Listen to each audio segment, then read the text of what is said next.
Je vais commencer par une confession, parce que certaines vérités donnent le ton de tout le reste. Jusqu'à aujourd'hui, j'ai 6 empadas. Oui, 6. Et je sais exactement ce que ça provoque chez les gens. Sourire, une curiosité, et cette question silencieuse qu'on n'ose pas toujours formuler à voix haute. Est-ce que c'est sérieux ou est-ce que c'est une blague? La réponse, comme souvent dans ma vie, est un peu des deux. Parce que dans les moments où l'on se reconstruit, on ne survit pas seulement avec de grandes décisions. On survit aussi avec des mots, des métaphores, des codes. Et parfois, une bonne métaphore vaut un médicament, une amie ou une nuit entière de sommeil. Dans mon cas, la métaphore a un goût de pâte feuilletée et de petite faim.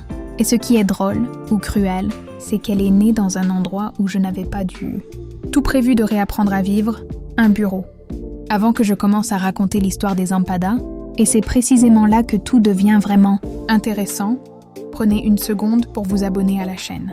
Pas par obligation, mais parce que ce qui suit ne se raconte pas en un seul épisode. Et vous n'aimeriez pas manquer la suite. J'aime le mot empada.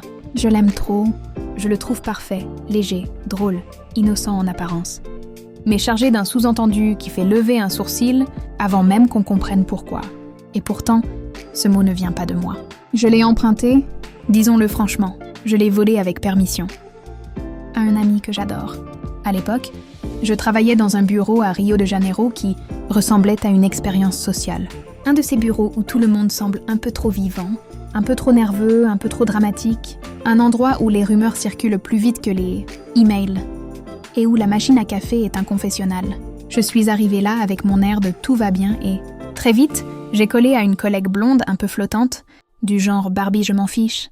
Exactement le type de personne qui donne l'impression de ne pas comprendre alors qu'elle comprend tout. Moi aussi j'étais blonde à l'époque. Enfin, plus blonde. Ensemble, on était le duo idéal. Celles qu'on sous-estime, donc celles à qui on dit tout.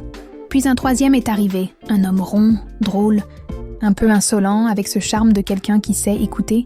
Il voulait être notre ami parce qu'on connaissait presque toutes les histoires du bureau.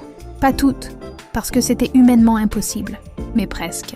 Et si on avait pu tout savoir, on l'aurait fait. Très vite, on a formé un trio de complicité. Rien de romantique, rien de trouble.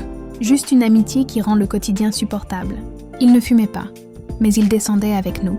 Il était notre fumeur passif préféré, un confident, un conseiller, un mentor. Oui, mentor, parce qu'un jour, au milieu d'une conversation sur la vie de quelqu'un d'autre, il a lâché une phrase qui a changé mon vocabulaire pour « toujours ». Tu sais Fulana? Elle est l'empada de Ciclano. Je n'ai pas compris. Il m'a expliqué, avec une simplicité presque trop claire. Empada Lola, une petite nourriture rapide. Il n'a pas eu besoin de dessiner. Tout s'est aligné dans ma tête. Et j'ai ri. Parce que c'était d'une exactitude gênante. À partir de ce jour, empada est devenu notre mot pour désigner ces relations. Légère, sans engagement, ces présences qu'on sort du four quand on a une petite faim et qu'on remet au chaud ensuite. À ce moment-là, je n'avais pas d'empada. J'étais en couple, sérieusement. Le genre de relation qui prend de la place dans ta vie sans même te demander la permission. Pas parce qu'on vivait ensemble officiellement. On ne vivait pas ensemble, mais parce qu'il passait plus de temps chez moi que chez Louis. Ma maison avait absorbé sa présence. Une brosse à dents de plus, un t-shirt dans un tiroir, une habitude dans l'air. On appelle ça ne pas habiter ensemble. Mais en réalité, on habite déjà l'un dans l'autre. Je ne vais pas te vendre une histoire parfaite. Rien n'est parfait, mais j'étais heureuse. Occupée à vivre, heureuse. Et puis, un jour, il a mis fin à tout. Présentiel, net. Comme si un chapitre entier se terminait au milieu d'une phrase. Je préfère garder les raisons pour moi. Pas par secret, mais parce que les raisons, souvent, sont un décor. La vérité, c'est qu'il a dit « c'est fini ». Et il a décidé que ça le resterait. Après, il y a eu ce vide. Ce silence qui rend tout plus lourd. La cuisine, les draps, la rue, le téléphone. Et comme si cela ne suffisait pas, il est parti pour l'Europe. Un projet qui, dans mon esprit, avait été notre plan. Il est parti sans me prévenir. Je travaillais avec une amie à lui. Il lui a demandé de ne m'en parler qu'une fois l'avion déjà décollé. C'est une violence sans bruit, une violence propre. Et ce genre de geste laisse un arrière-goût particulier. Tu n'as même pas le droit à la scène. Tu n'as que l'absence.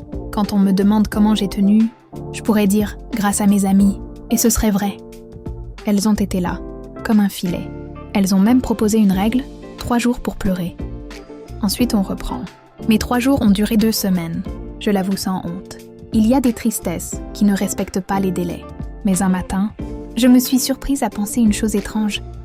Je ne voulais pas un autre calzone tout de suite. À l'époque, dans notre langue secrète, le calzone, c'était le partenaire officiel, le plat principal, l'histoire complète. Et moi, je n'avais pas la force pour une histoire complète.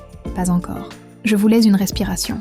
Une preuve que je pouvais encore désirer sans devoir promettre. C'est là que le mot empada est revenu. Comme une idée douce, une permission. Et pourtant, je n'avais aucune empada concrète. Alors, avec mes amis, on a fait ce que les femmes font quand elles n'ont pas de réponse. On a inventé une nouvelle définition. Une empada, dans notre version. Ce n'était pas seulement une aventure. C'était quelqu'un qu'on laisse au four. Une possibilité. Une présence qui réchauffe l'ego sans brûler le cœur. Et voilà où j'en suis. J'en ai 6. Et bien sûr, elles ne se ressemblent pas. Elles ont chacune leur statut, comme si mon cœur était devenu un petit tableau de bord. Émotionnel. 2, je les considère comme abîmées. Pas au sens cruel. Au sens pratique, quelque chose s'est cassé et je sais que je ne veux plus y revenir. Mais elles ont été nommées, repérées et elles gardent leur place. Comme des leçons qu'on range au fond du tiroir sans les jeter. 2 ne savent même pas qu'elles sont des empadas. C'est le détail le plus drôle et le plus délicat. Parce que parfois, une possibilité existe dans ta tête avant d'exister dans la réalité.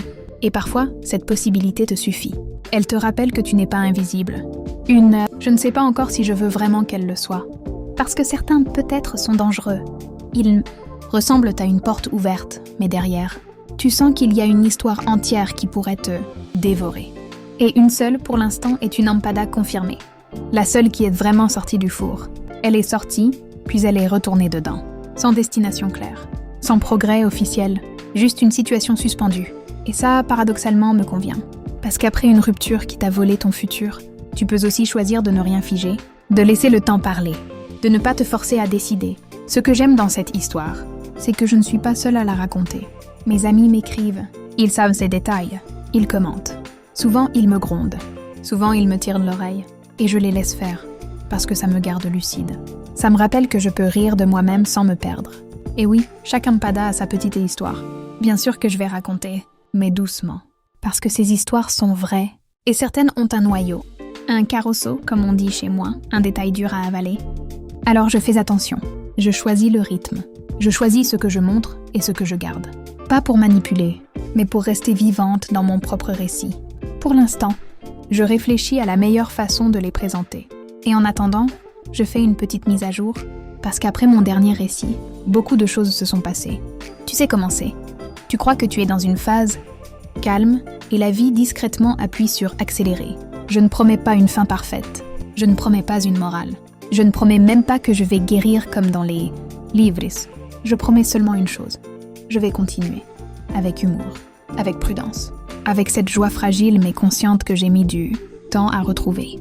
Et si tu veux savoir laquelle des empadas va finir par devenir un vrai repas, laquelle va brûler, laquelle va rester au chaud sans jamais sortir, et laquelle va me surprendre au pire moment, alors reste là, parce que le four est encore allumé, et moi aussi.